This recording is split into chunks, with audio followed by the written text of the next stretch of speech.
Amy Carter stood in the briefing room, looking up at the massive aliens around her. At 5 feet and 2 inches tall, she was shorter than most human women, but here on Meridian Station she felt even smaller. The Krex warriors towered over her. At nearly 8 feet tall, their thick gray skin scarred from countless battles. The Valtorian soldiers were even taller, with their blue skin and 4 arms making them look like giants from old Earth stories. She wore the same military uniform as everyone else in the Galactic Defense Coalition, but somehow it looked different on her small frame. The other humans on the station were mostly tall and strong, chosen for their size to match the alien species better. Amy was here because of her mind, not her muscles. She spoke 7 alien languages and understood military tactics better than most officers twice her age. Lieutenant Carter, called Commander Vex, a Krex officer with deep scars across his face, please explain the human position on the new defense protocols. Amy stepped forward, her boots clicking on the metal floor. She could hear the quiet whispers starting around the room. The aliens always whispered when she spoke. Some words she understood. Small, weak, tiny human. She had heard it all before. The human fleet recommends adding patrol ships to Sectors 7 through 12, she said clearly. Our scouts have detected unusual energy readings in those areas. A large Valtorian soldier laughed, the sound booming through the room. Human scouts? What can they see that our sensors cannot? Your ships are so small they might as well be toys. More laughter filled the room. Amy felt her face grow warm, but she kept her voice steady. Human ships may be smaller, but our pilots are skilled at finding things others miss. We've learned to be careful because we cannot fight our way out of every problem. That is because humans are weak, said another Krex warrior.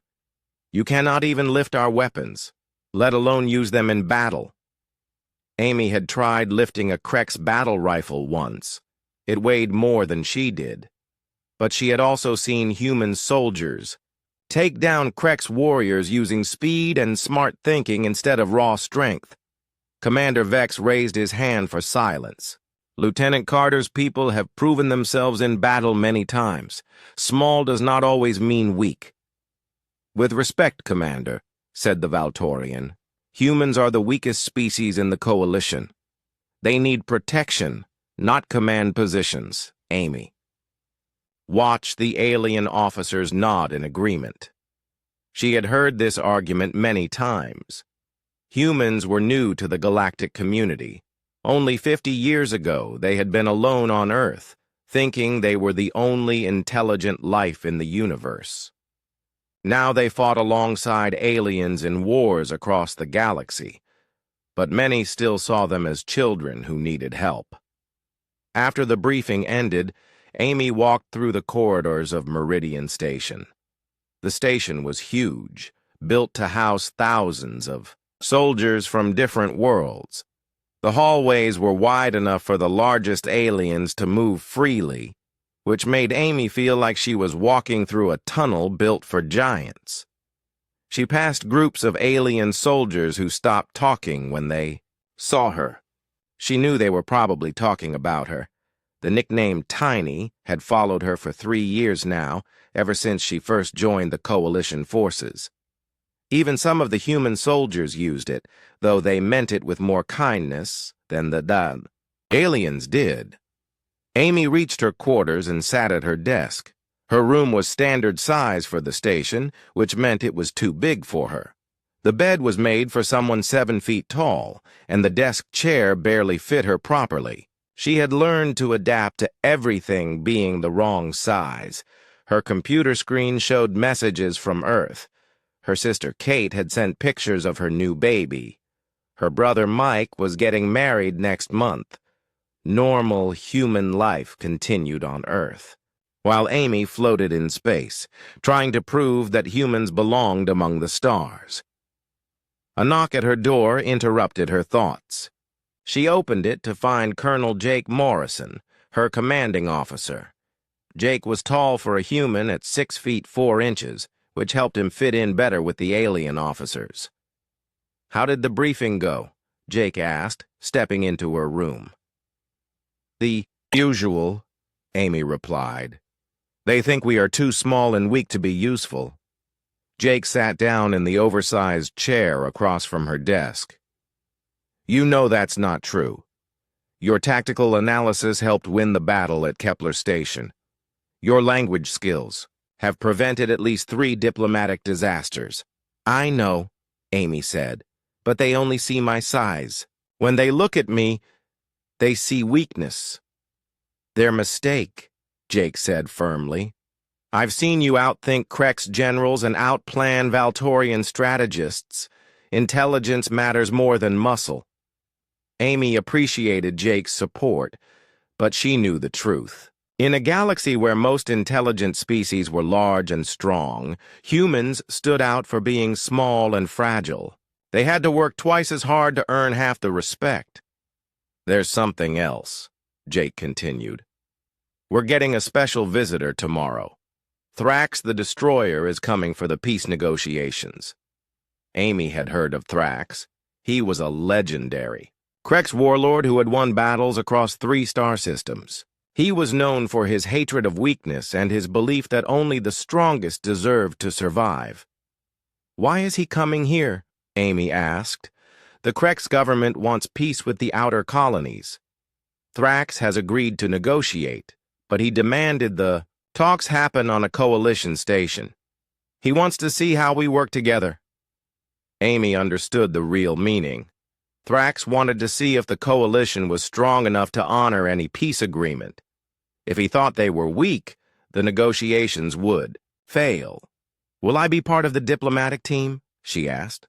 Jake nodded. "You're our best expert on Krex culture and language.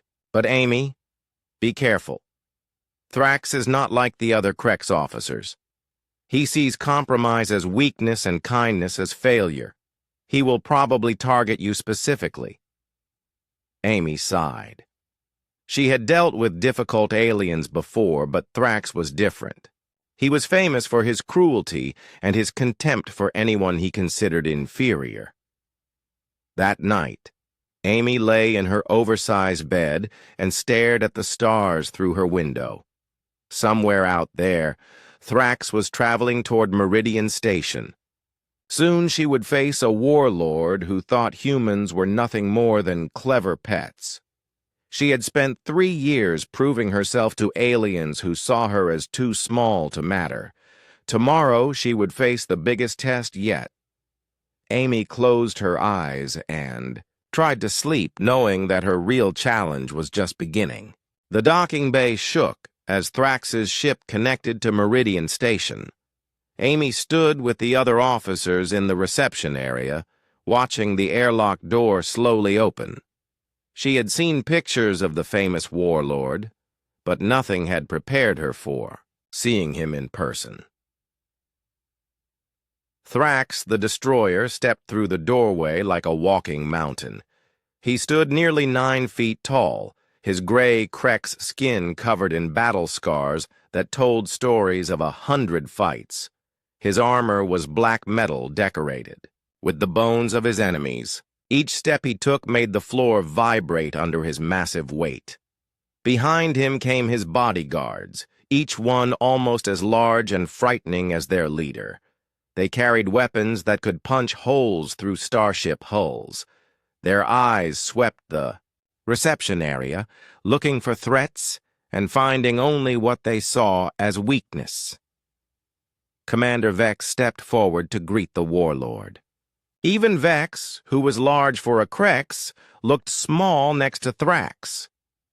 "Warlord Thrax, welcome to Meridian Station," Vex said formally. Thrax looked around the room with obvious disgust. His eyes stopped when he saw the human officers standing in formation. A cruel smile spread across his scarred face. "So these are the famous humans I have heard about," Thrax said in a voice like grinding stone. They are even smaller than I expected.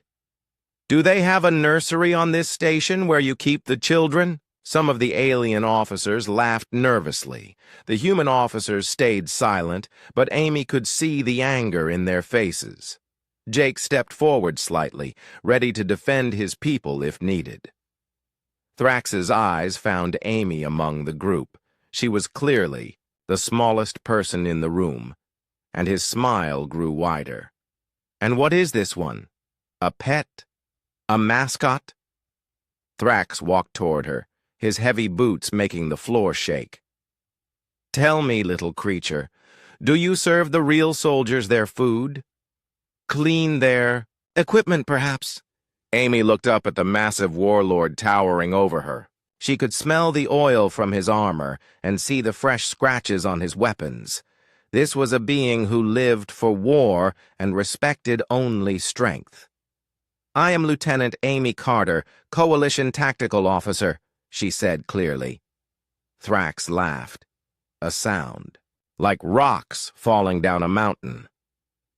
Tactical Officer? You mean they actually let you plan battles?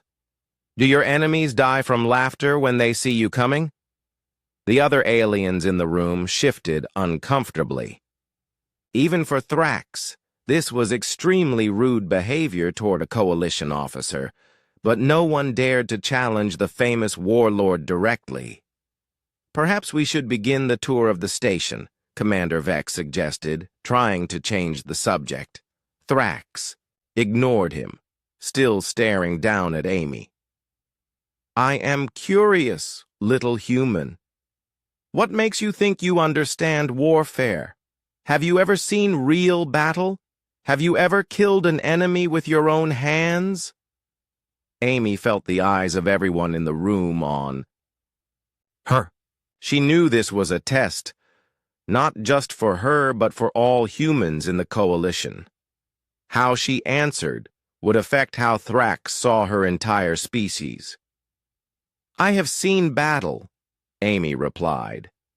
I was at Kepler Station when the Separatists attacked. I helped plan the defense that saved 3,000 coalition soldiers. Helped plan? Thrax laughed again. You mean you hid behind the real warriors while they did the fighting? That is what I expected from your kind. Jake stepped forward, his face red with anger. Lieutenant Carter's tactical analysis was crucial to our victory at Kepler. She deserves respect, not insults. Thrax turned his attention to Jake, looking him up and down like a predator sizing up prey. At least this one has some height to him, but still so weak, so soft. How did creatures like you ever survive long enough to reach the stars? We survived by using our minds instead of just our muscles, Amy said before Jake could respond. The room went silent. Nobody spoke to Thrax that way, especially not someone as small as Amy. The warlord's eyes narrowed as he looked down at her. Minds? You think your tiny brain can compete with warrior instincts sharpened by centuries of battle? Thrax leaned down closer to Amy, his scarred face inches from hers. Intelligence without strength is worthless. In real war, the weak die first. During the tour of the station, Thrax continued his insults. Every time Amy pointed out a defensive position or explained a tactical system, he found ways to mock her suggestions. Human weapons are like toys, he said when they visited the armory. Even your largest guns would barely scratch real armor. In the command center, Amy showed him the communication systems that connected coalition forces across 3 star systems. Thrax pretended to be impressed. Very pretty lights and sounds, he said loudly. But when the real fighting starts, you will need warriors, not technicians playing with computers. The alien officers began to whisper among themselves. Some seemed embarrassed by Thrax's behavior, but others nodded in agreement. Amy realized that the warlord's opinions were spreading. If he convinced the other aliens that humans were useless, It could destroy the coalition. During the evening meal, Thrax continued his verbal attacks. He told stories of great battles where only the strongest survived. He talked about enemies who had begged for mercy before he crushed them. Every story seemed designed to remind everyone how small and weak humans were compared to him. In my experience, Thrax announced to the entire dining hall, there are two types of beings in the universe: predators and prey, warriors and victims, the strong and the weak. He looked directly at Amy. Humans, I think, are clearly in the second category.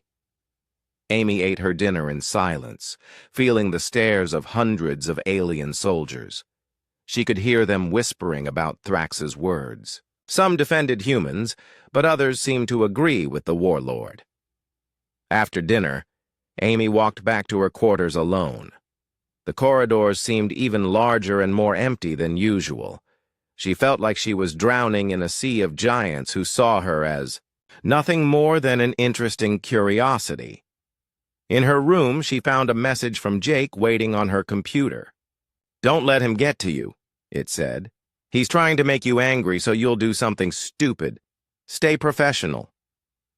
Amy knew Jake was right, but it was hard to stay calm when someone spent all day telling the galaxy that your entire species was worthless.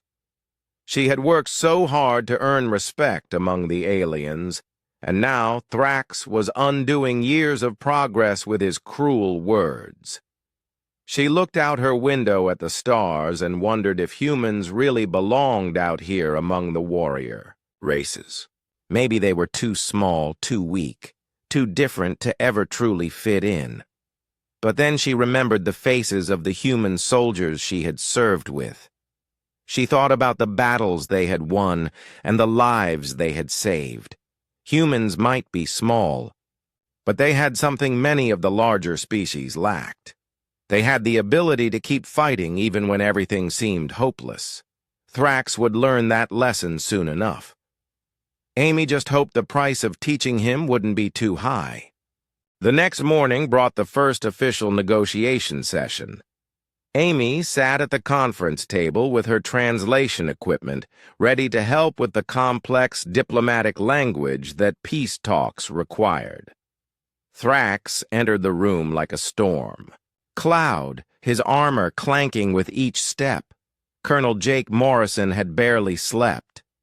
Amy could see the tension in his face as he tried to balance defending his officers with maintaining the delicate diplomatic situation.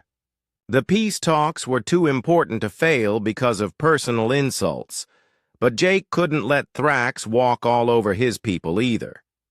"Before we begin," Jake said carefully, "I want to address the behavior we've seen since your arrival, Warlord." "Thrax, my officers deserve basic respect regardless of their species or size." Thrax settled into his reinforced chair, which groaned under his weight. "Respect is earned through strength, Colonel.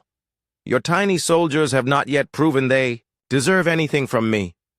Commander Vex tried to smooth things over. "Perhaps we could focus on the treaty terms. The outer colonies have agreed to most of your demands regarding trade routes." "Trade routes controlled by weaklings are worthless," Thrax replied. "How can your coalition protect shipping lanes when half your forces look like they should be in school instead of in armor?" Amy watched the other alien officers around the table. She could see them nodding slightly at Thrax's words. The Warlord's constant attacks on human capability were having an effect beyond just hurting feelings. He was undermining confidence in the entire coalition. During a break in negotiations, Amy approached Jake in the hallway. "Sir, his insults aren't random. He's trying to break apart the coalition by making the other species doubt human contributions." Jake rubbed his tired eyes. "I know, but if I challenge him directly, it could end the peace talks. The Krex government chose him as their representative for a reason." Maybe that's exactly what he wants, Amy suggested. If the talks fail, he can go back to fighting. Peace might be worse for his reputation than war. Before Jake could respond, Intelligence Officer Lisa Bennett hurried toward them with a worried expression. Lisa was a tall woman with short brown hair who rarely showed emotion, so her obvious concern immediately got their attention. "Colonel, I need to speak with you privately," Lisa said, glancing around the corridor. They moved to a secure briefing room where Lisa activated the privacy screens that would block any listening devices. "I've been monitoring communications from the outer systems," Lisa began. "There's increased activity from separatist groups. They're not happy about these peace talks." "That's expected," Jake replied. "They profit from the fighting. Peace is bad for their business." "It's more than that, sir." Lisa pulled up a holographic display showing ship movements near Meridian Station. 3 separatist fleets have changed course in the last day.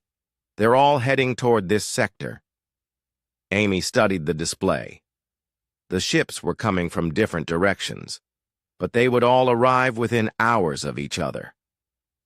"That's not a coincidence. They're planning something." "My thoughts exactly," Lisa agreed. "Intelligence suggests they want to disrupt the peace talks. If they can make it look like the coalition can't even protect its own stations, it'll destroy any chance of peace." Jake was quiet for a moment, thinking through the implications. "How long do we have?" "Best estimate? 12 to 18 hours before the first ships arrive." "But, Colonel, there's something else." Lisa's expression grew even more worried. "Our long-range sensors are being jammed. We can't get a clear count of how many ships are coming." Amy felt a chill run down her spine. The Separatists were known for their brutal tactics. They didn't care about civilian casualties or diplomatic immunity. If they attacked Meridian Station, everyone on board would be a target. "We need to inform Thrax and the other delegates," Jake decided. "Whatever our differences, we're all in danger now."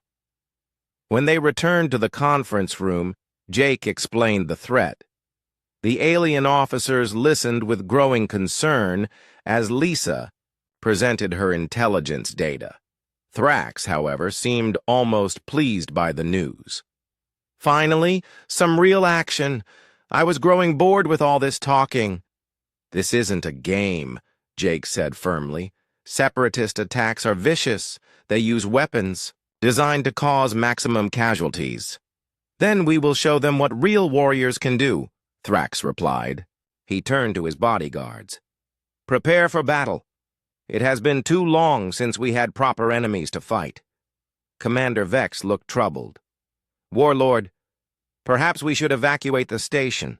The negotiations can continue elsewhere." "Run away?" Thrax's voice rose in anger. "I am Thrax the Destroyer. I do not run from anything." Amy saw an opportunity. "If you're planning to fight, you'll need good intelligence about enemy movements and tactics.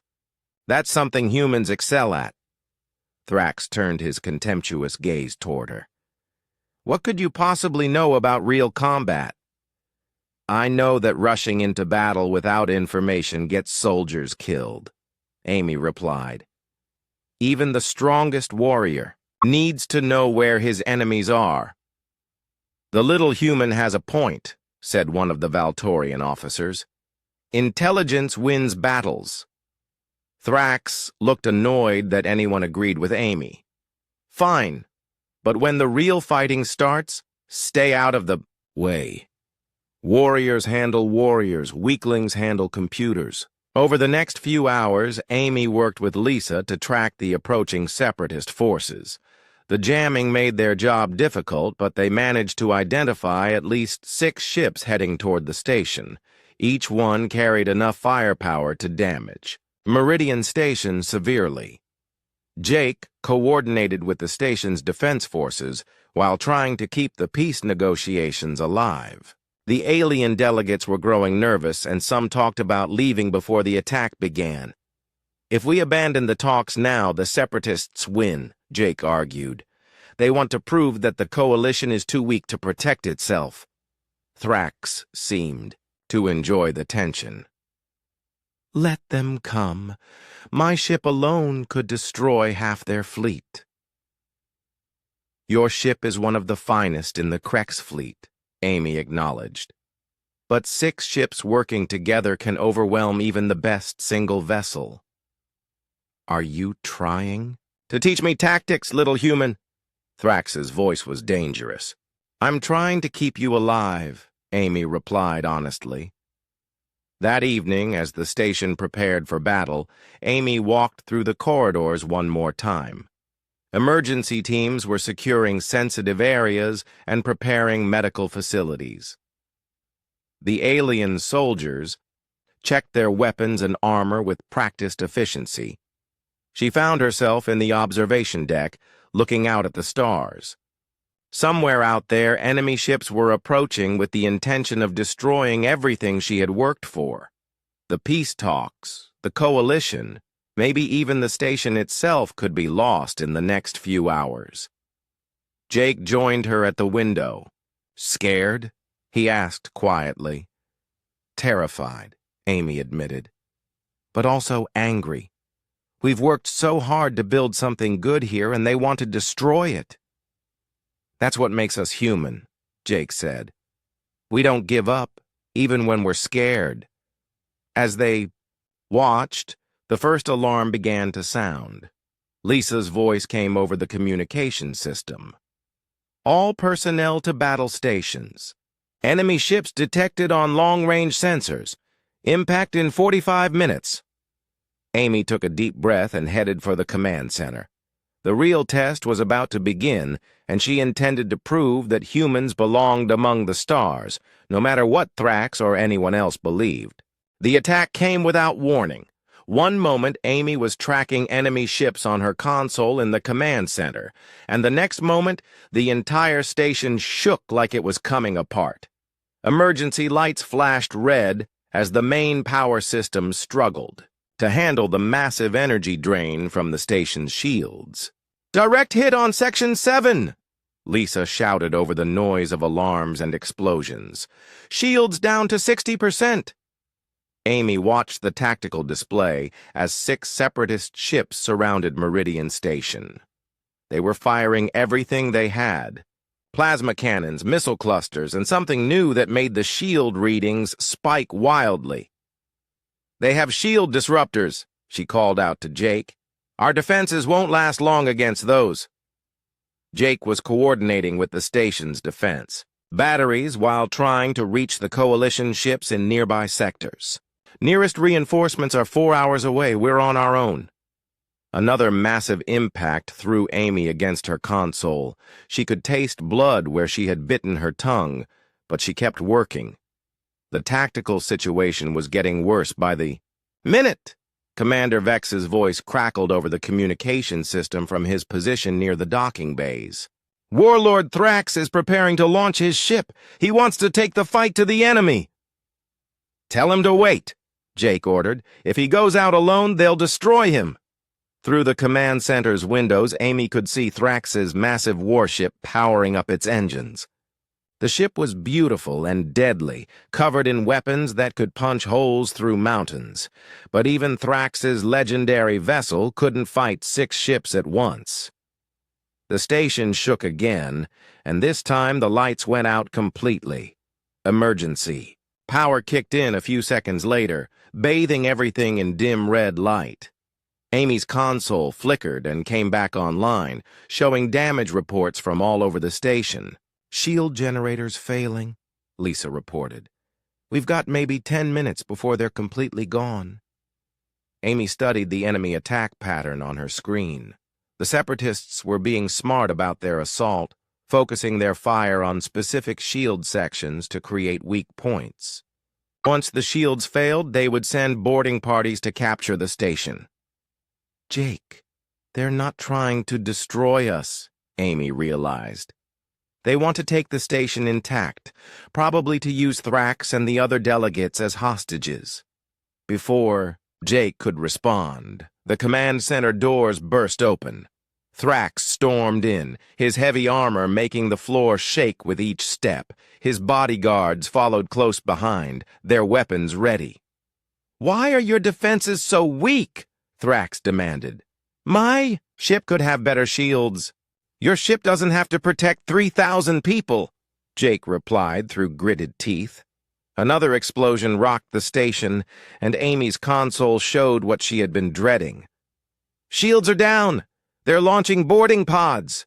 On the AE tactical display, she could see dozens of small ships leaving the Separatist vessels and heading straight for Meridian Station. Each pod carried a team of heavily armed soldiers whose only job was to capture or kill everyone they found. "All security teams to defensive positions," Jake ordered over the station-wide communication system. "This is not a drill. We are under attack." Thrax watched the approaching boarding pods with what looked like excitement. "Finally, real combat instead of all this talking." Amy was working frantically at her console, trying to track where the boarding pods would hit the station. The Separatists were aiming for strategic points: the command center, the docking bays, and the areas where the diplomatic delegations were staying. "They know the station layout," she warned. "This isn't a random attack. Someone gave them detailed information about where to find the most important targets." The first boarding pods hit the station with sounds like thunder. Amy felt the impacts through the floor as the enemy soldiers cut their way through the hull. Emergency bulkheads started sealing automatically, trying to contain the damage and slow down the attackers. "Security teams report heavy fighting in sections 12 and 15, Lisa announced. "The enemy has superior firepower." Thrax turned toward the door, eager to join the battle. "My bodyguards and I will handle these weaklings. Where are they strongest?" "Section 12, Amy replied without thinking. "But that's where the heaviest fighting is. They have weapons designed to punch through Krek's armor." Thrax's laugh was like the sound of rocks grinding together. "Let them try. I have faced worse enemies than these cowards." He left the command center with his bodyguards, heading toward the sound of gunfire. Amy watched him go with mixed feelings. Part of her hoped he would get the fight he wanted. Another part worried that his arrogance would get him killed. The battle reports kept getting worse. The Separatist soldiers were using advanced weapons and armor that made them difficult to stop. They moved through the station like they owned it, forcing the coalition defenders back step by step. "Jake, we need to evacuate the command center," Lisa urged. "They're heading this way." Amy looked at her console one more time, memorizing the tactical situation. She could see that the Separatists were pushing toward three main objectives: the command center where they were now, the diplomatic quarters where the peace delegates were hiding, and the main docking bay where Thrax's ship was docked. "If they take the docking bay, we lose our only way off the station," she warned. Jake was coordinating the evacuation when another massive explosion shook the station. This one was different, closer and more violent than the others. Amy's console showed a huge energy spike from Section 12. "What was that?" Jake demanded. Lisa worked frantically at her station before her face went pale. "It's Thrax's bodyguards. They're not responding to communication attempts." Amy felt her stomach drop. Section 12 was where Thrax had gone to fight the Separatists. If his bodyguards weren't responding, that meant they were either dead or badly wounded. "We have to go help him," Amy said. Jake looked at her like she was crazy. "Amy, there are armed enemy soldiers between us and Section 12. We need to evacuate, not run toward the fighting." But Amy was already moving toward the emergency equipment locker. She had trained for situations like this, even though she had hoped never to face them. Her small size might actually be an advantage. In the damaged corridors and maintenance shafts. "Colonel, you get the other delegates to safety," she said, grabbing a medical kit and a sidearm. "I'm going after Thrax." "Amy, no!" Jake called after her. "That's suicide." Amy paused at the door and looked back at her commanding officer. "He's an arrogant, insulting bully, but he's still a coalition officer. We don't leave our people behind." She slipped out of the command center before Jake could stop her. The corridors were filled with smoke and the smell of burned metal. Emergency lighting cast strange shadows on the walls as Amy made her way toward Section 12. Behind her, she could hear Jake organizing the evacuation of the remaining personnel. Ahead of her lay a journey through a war zone to reach someone who probably wouldn't thank her for the rescue. But that didn't matter. Amy had learned something important about herself in the past few days. It wasn't about proving humans were strong or brave or worthy of respect. It was about doing what was right, even when it was terrifying, especially when it was terrifying.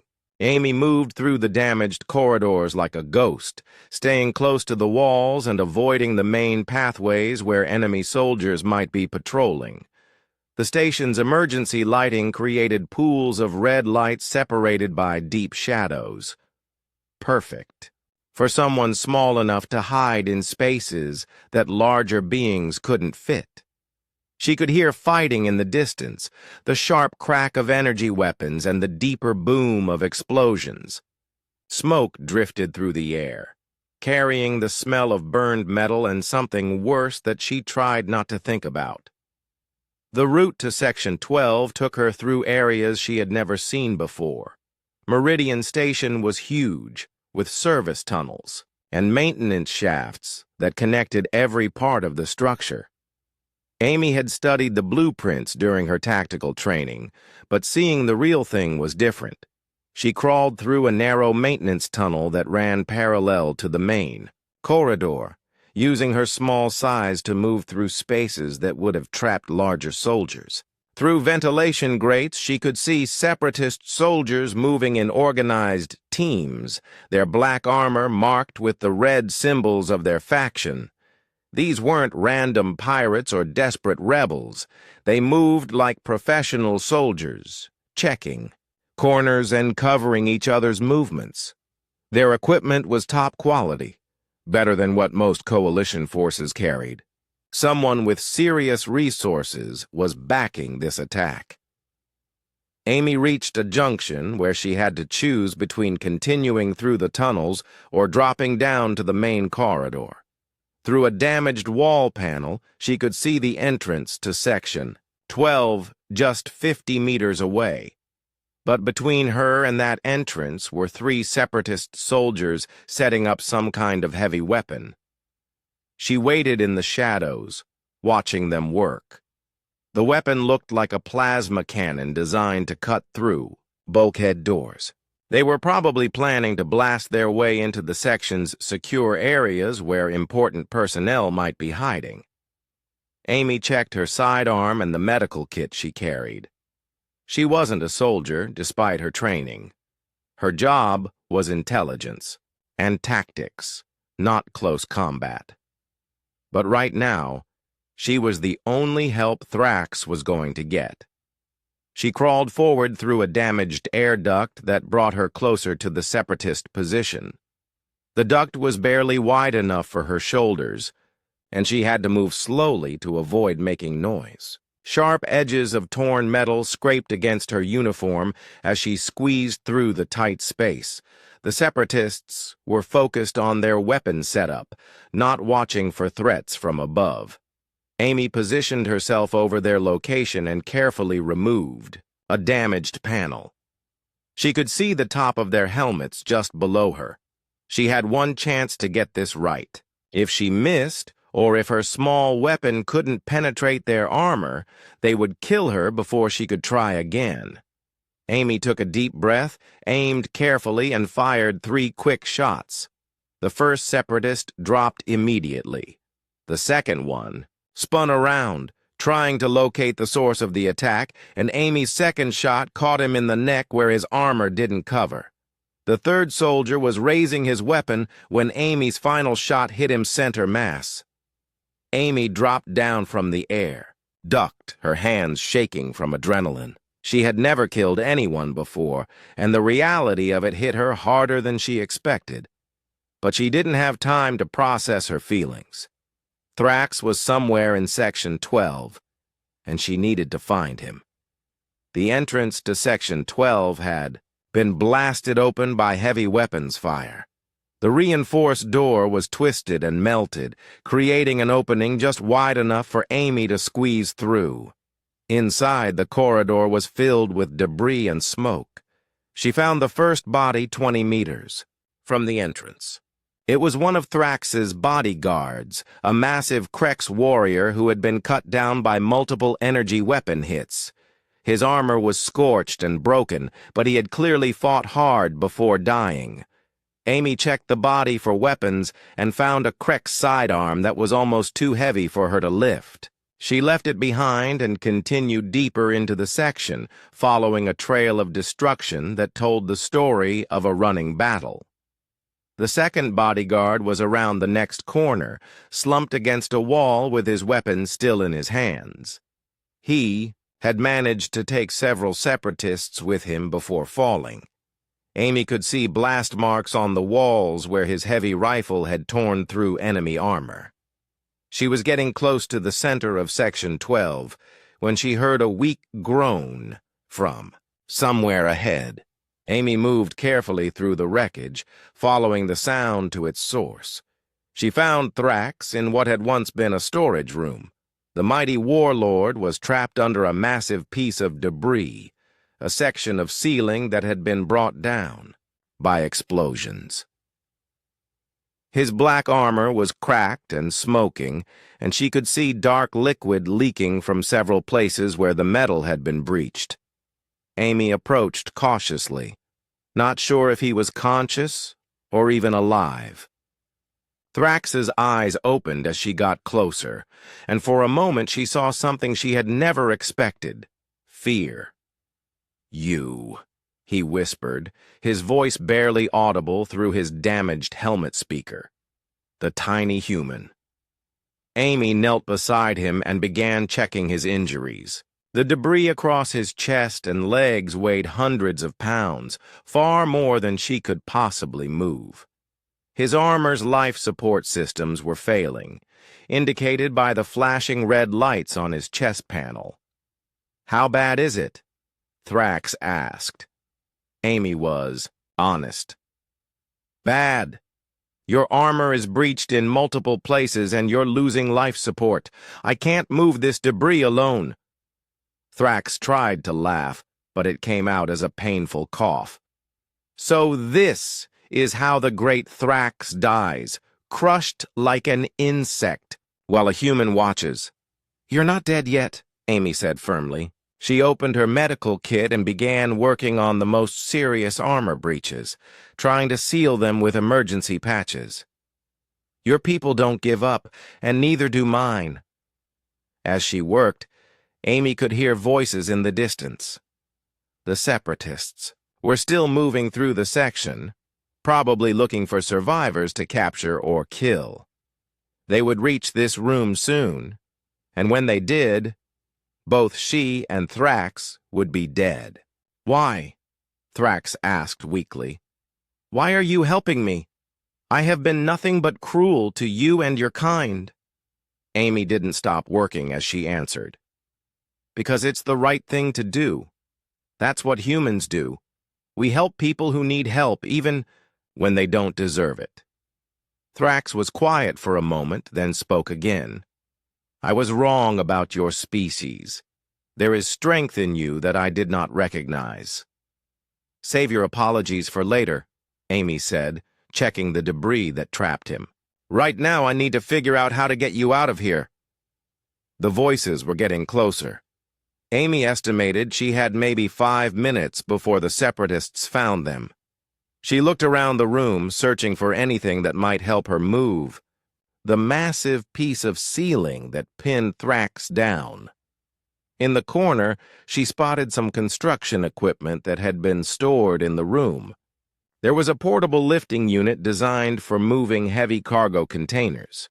It was small enough for her to operate, but she wasn't sure it was powerful enough to lift the debris. Amy dragged the lifting unit over to Thrax's position and began setting it up. The device was designed to be operated by dock workers, so it had simple controls that she could understand quickly. This might work, she told Thrax, but I'll need to position it carefully, and you'll have to help by pushing with your arms when I lift. Thrax nodded weakly. I understand. Do what you must. Amy could hear footsteps in the corridor outside. The Separatists were very close now. She activated the lifting unit and began slowly raising the debris off Thrax's chest. The Warlord groaned, with pain as the weight shifted, but he managed to push himself partially free. Amy increased the lifting power, and inch by inch Thrax worked his way out from under the debris. Just as his legs came free, Amy heard voices right outside the room. The Separatists had found them. Thrax was free from the debris, but he couldn't stand. His legs were badly damaged, and his armor weighed over 400 pounds even without his weapons. Amy could hear the Separatist soldiers just outside the room, their voices getting louder, as they searched through the wreckage. Can you walk? Amy whispered urgently. Thrax tried to move his legs and grimaced in pain. No, my legs are broken. Leave me and save yourself, human. Amy looked at the massive Warlord lying helpless on the floor. Even wounded, he was twice her size and weight. His armor alone weighed more than she did.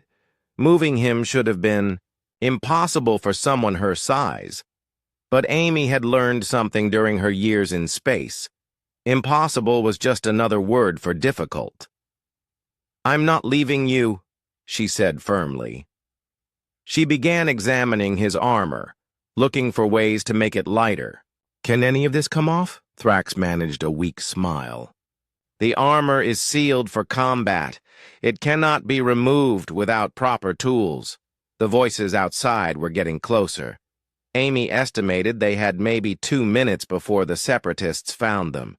She looked around the room desperately, searching for anything that could help her move a 400-pound alien warrior. Near the wall, she spotted the construction equipment again.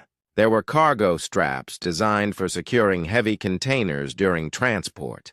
They were made of strong synthetic material that could support several tons of weight. Amy grabbed the straps and began fashioning a crude harness around Thrax's armor. The Warlord watched her work with confusion and growing respect. What are you doing? He asked. Making you lighter, Amy replied, threading the straps under his arms and around his chest. Physics is physics. I can't lift 400 pounds, but I can drag it if I distribute the weight properly. She positioned the lifting unit at an angle and attached the cargo straps to its hook. By using the device as a fulcrum and the straps as leverage points, she could reduce the amount of weight she had to support directly. This is insane, Thrax whispered. Even if you can move me, where will we go? The corridors are full of enemies. Amy checked her mental map of the station. There are maintenance shafts that connect to the medical bay. The passages are narrow, but they should be clear of enemy soldiers. Too narrow for me in this armor, Thrax pointed out. Amy was already working on that problem. She had noticed that several of the armor's external plates had been damaged in the fighting. Using a piece of twisted metal as a lever, she began prying off the loose sections. What are you doing to my armor? Thrax protested. Making you fit, Amy replied, removing another piece of damaged plating. You can get new armor. You can't get a new life. The footsteps outside stopped. Amy heard voices conferring, then the sound of weapons being readied. The Separatists had found the room. Amy activated the lifting unit and began to raise Thrax off the floor. The device groaned under the weight, but it held. Using the cargo straps and her own strength, she managed to get the Warlord into a semi-upright position. "Put your arm around my shoulders," she ordered. Thrax looked at her like she was crazy. "You cannot possibly support my weight." "Trust me," Amy said, positioning herself under his massive arm. "I've done the math." The first Separatist soldier appeared in the doorway just as Amy began moving toward the back of the room.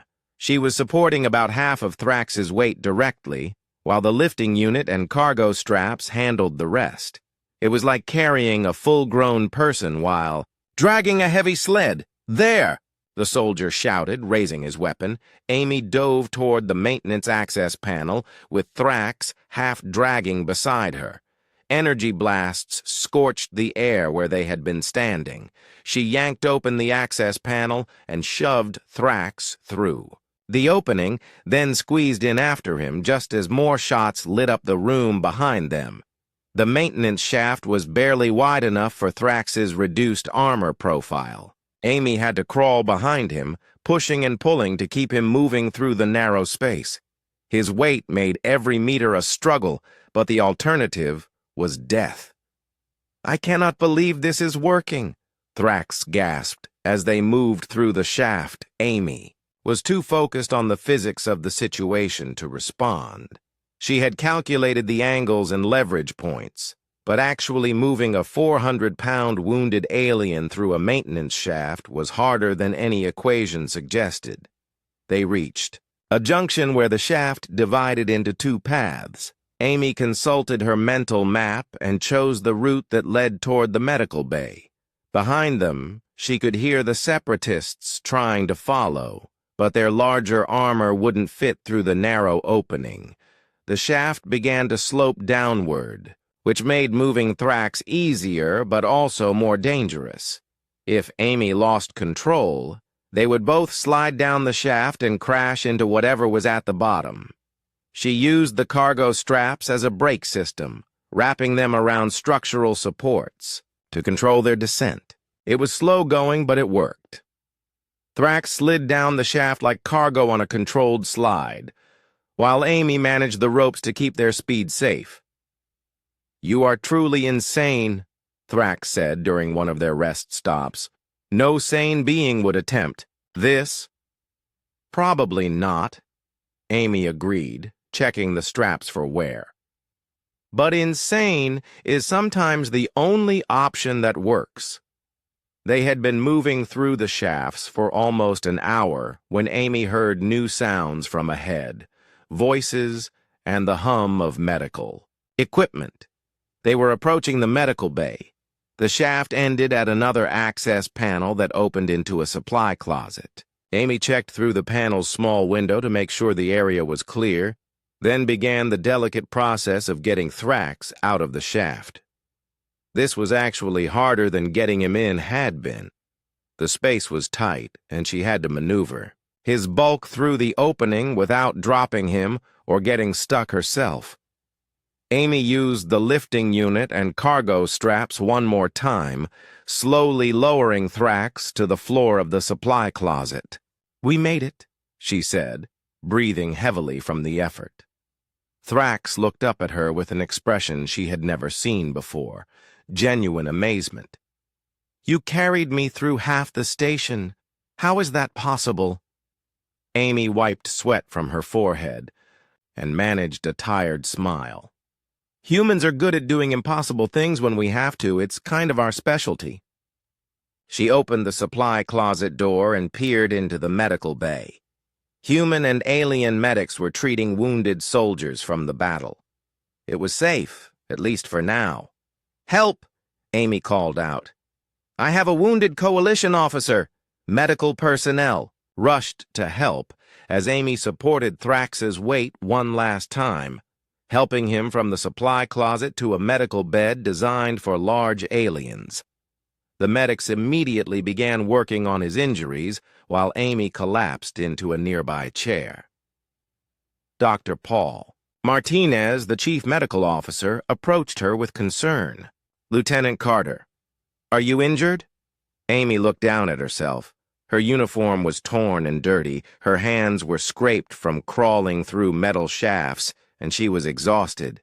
But she was alive, and so was Thrax. "I'm fine," she said. "Just tired." "Is he going to be okay?" Dr. Martinez glanced at Thrax, who was receiving emergency treatment. "His injuries are serious but not life-threatening. You got him here just in time."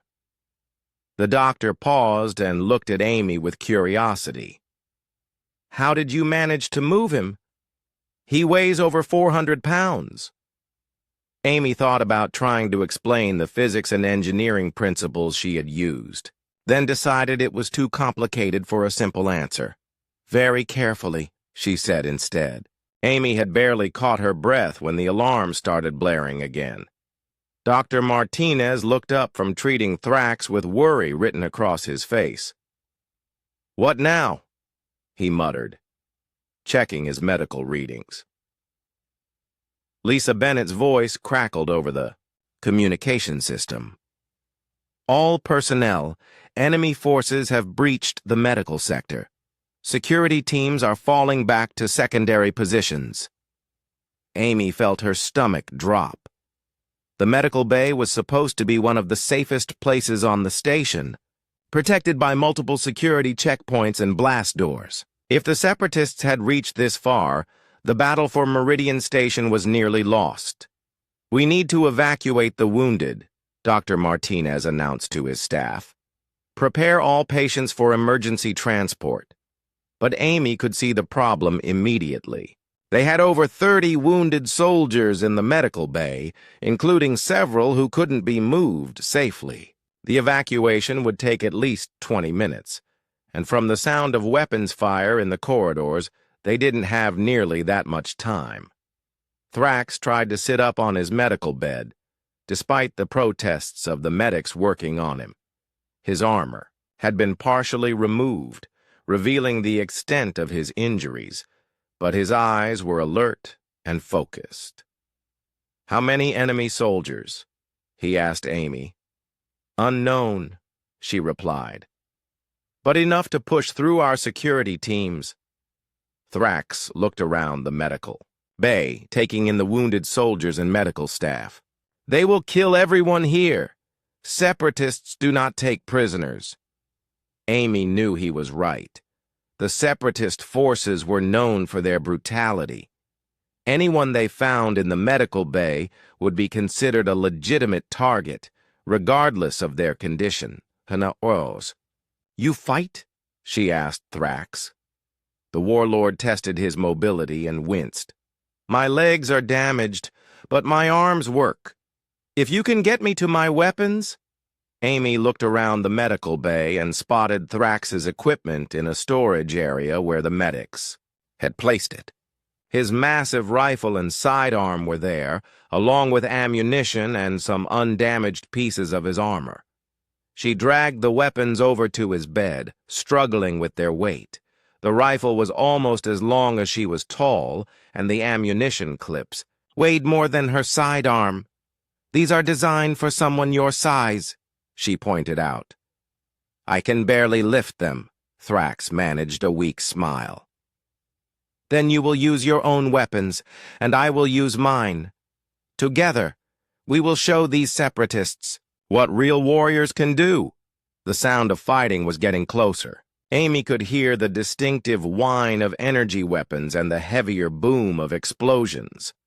Dr. Martinez was coordinating the evacuation, but it was clear they wouldn't finish in time. "Doctor, how long do you need?" Amy asked. "At least 15 minutes for the critical patients," he replied. "The others we can move quickly, but some of these soldiers will die if we transport them too soon." Amy made a decision that surprised herself. "Then we hold them here for 15 minutes. Dr. Martinez stared at her. "Lieutenant, there could be dozens of enemy soldiers out there." "Then we better get ready," Amy said. checking her sidearm and grabbing extra ammunition from the medical bay's emergency supplies. Thrax was pulling himself into a defensive position using the medical bed as cover. His massive rifle was aimed at the main entrance to the medical bay. Despite his injuries, he looked dangerous and ready for battle. "You do realize this is probably suicide," he told Amy. "Probably," she agreed, taking position behind a medical supply cabinet. "But it's the right kind of suicide." The first Separatist soldiers appeared at the entrance to the medical bay 3 minutes later. They moved cautiously, expecting light resistance from medical personnel and wounded soldiers. They were not prepared for Thrax's heavy rifle to tear through their ranks. The Warlord's first shot punched through 2 soldiers and damaged a third.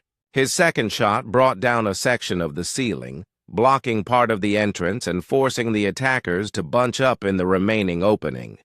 Amy used her smaller weapon to pick off soldiers who tried to flank around the debris. Her shots were precise and well-aimed, taking advantage of weak points in enemy armor that larger weapons might miss. "Behind you!" Thrax shouted. Amy spun to see Separatist soldiers coming through a secondary entrance she hadn't noticed. They had found another way into the medical bay and were trying to catch the defenders from behind. She dove for cover as energy blasts scorched the air around her. The medical equipment provided some protection, but it wouldn't last long against military-grade weapons. Thrax couldn't turn his position to cover the secondary entrance without exposing himself to the soldiers at the main door. Amy was on her own against 4 heavily armed enemies. She remembered her training about using environment and mobility against superior forces. The medical bay was full of equipment and obstacles that could work to her advantage if she was smart about it. Amy rolled behind a large medical scanner and fired at the lead soldier. Her shot hit his weapon, damaging it enough to make him seek cover. She immediately moved to a new position before he could return fire. The Separatists were bigger and stronger than her, but they were also slower and less agile.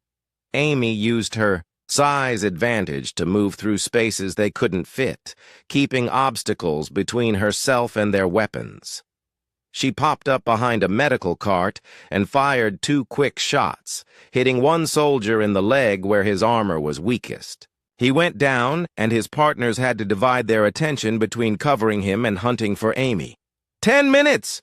Dr. Martinez called out. "We need 10 more minutes!" Amy reloaded her weapon and planned her next move. The Separatists at the secondary entrance were being more careful now, moving slower and checking their corners. That was good for her. The longer they took, the more time the medical staff had to evacuate. She heard Thrax's rifle fire again from across the room, followed by explosions and shouts. He was keeping the main force busy, but she could tell from the sound that more enemies were arriving. Amy spotted a maintenance ladder that led to an upper level of the medical bay. If she could get above the Separatists, she might be able to catch them by surprise. She sprinted across an open area, drawing fire from the enemy soldiers. Energy blasts missed her by inches as she reached the ladder and scrambled up to the upper level. From above, she had a clear view of the soldiers below.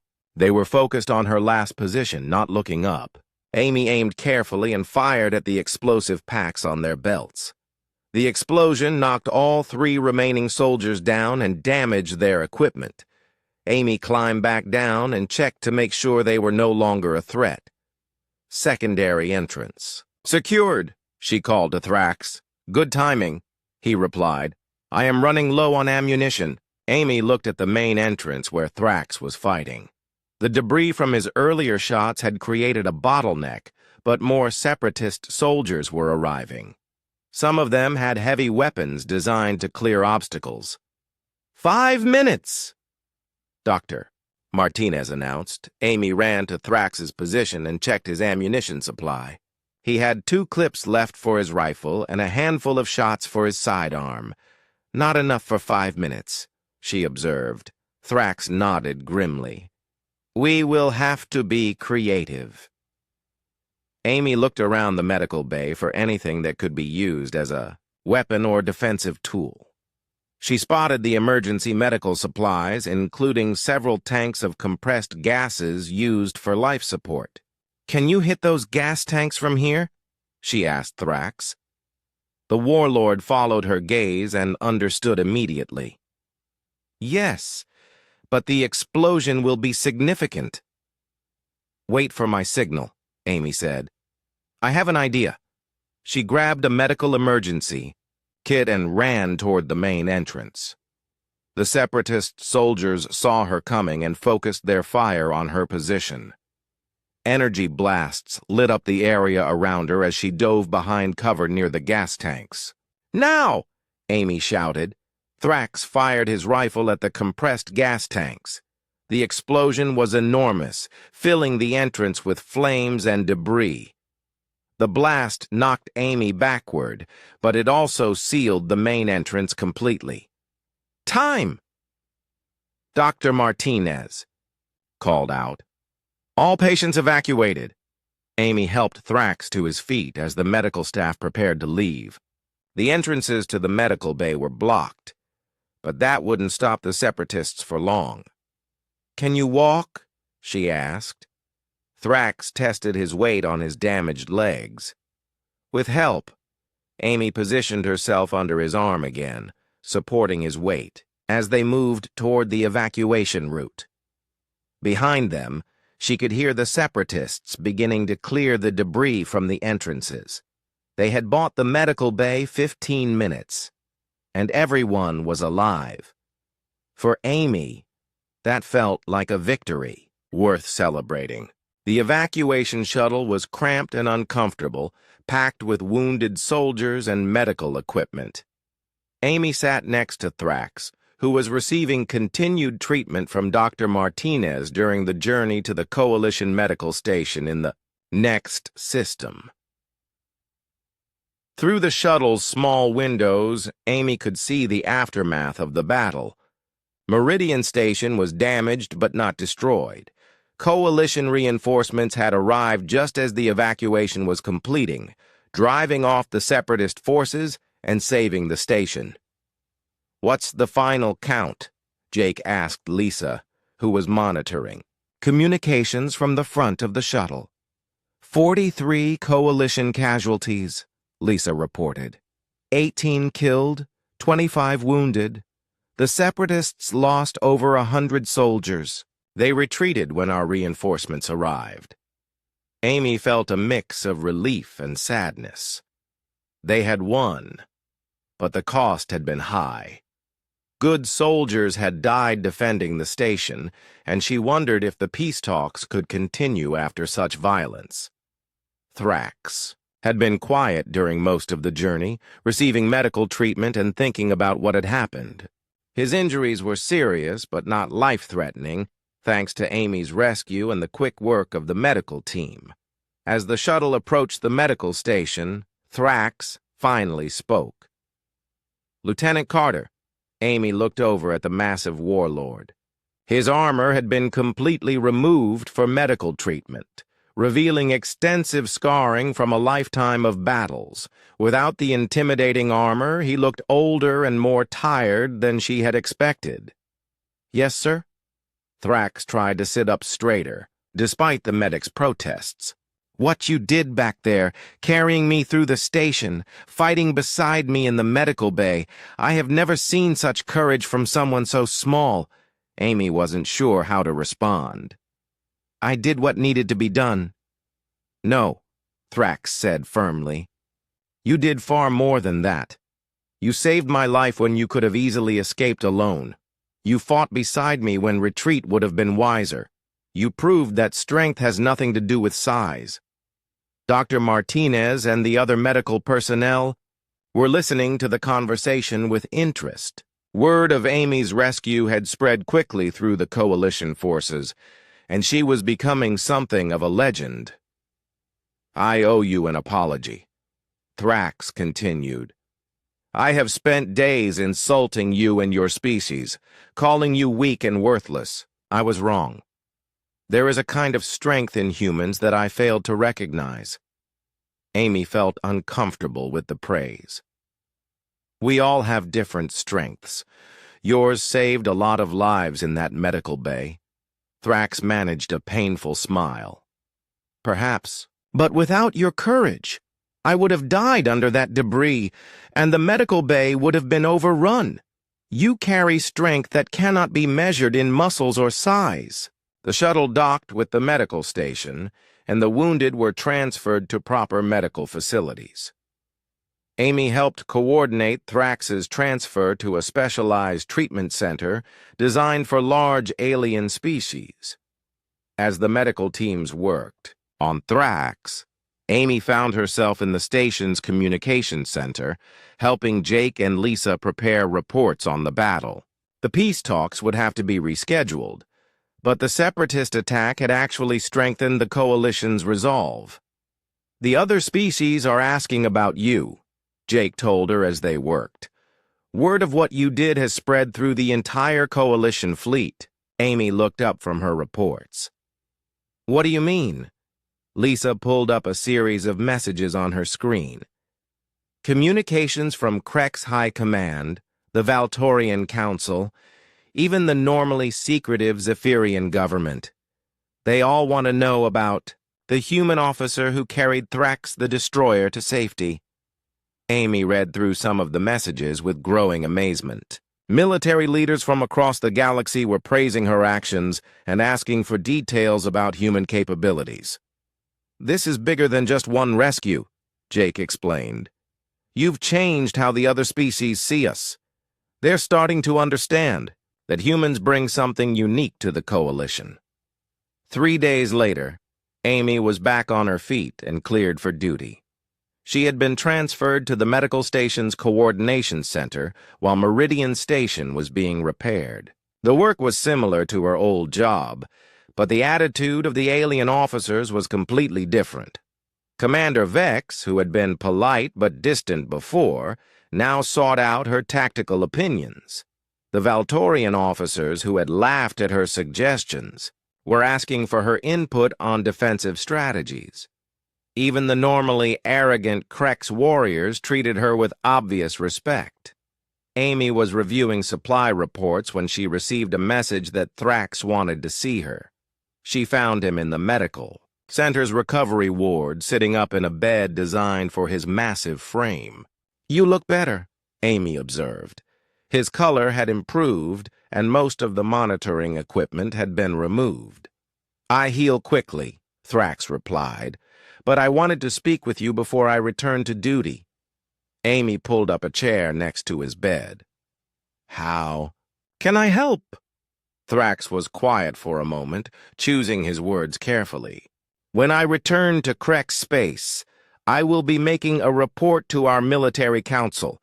I intend to recommend that humans be given expanded roles in coalition operations. Amy was surprised. That's very generous, but it is not generosity, Thrax interrupted. It is necessity.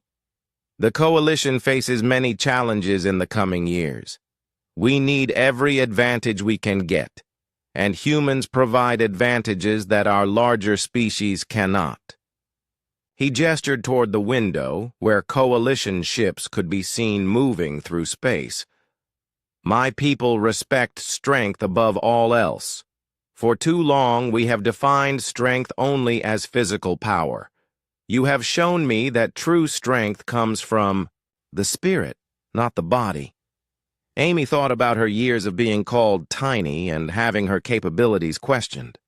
It won't change overnight. Some aliens will always see humans as weak. Perhaps, Thrax agreed. But I will make sure that every Krex warrior knows the story of Lieutenant Amy Carter, who carried a warlord and his armor off the battlefield. They will learn that courage and determination matter more than size. As Amy left the medical center, she reflected on how much had changed in just a few days. She was still the same person, still small, still human, still determined to prove herself. But now she had allies among the alien species who understood what humans could contribute. Her communicator chimed with a new message from Jake. The peace talks were being resumed in 2 weeks, and Amy was being assigned as the chief human liaison.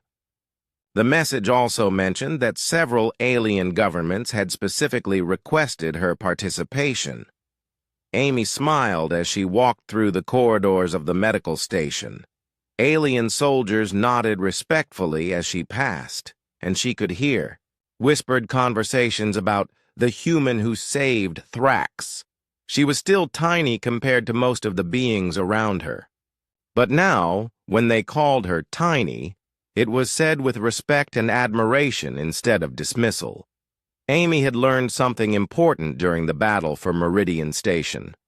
It wasn't about proving that humans were as strong as other species. It was about proving that strength came in many forms, and that courage could overcome any physical limitation. In the years that followed, Amy's story would spread throughout the galaxy. It would become a legend told by human and alien soldiers alike.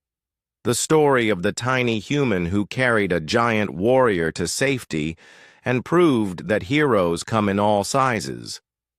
But for now, Amy was content knowing that she had helped save lives and strengthened the bonds between the species that made up the coalition. She had done her job, and she had done it well. That was enough for any soldier, no matter how small.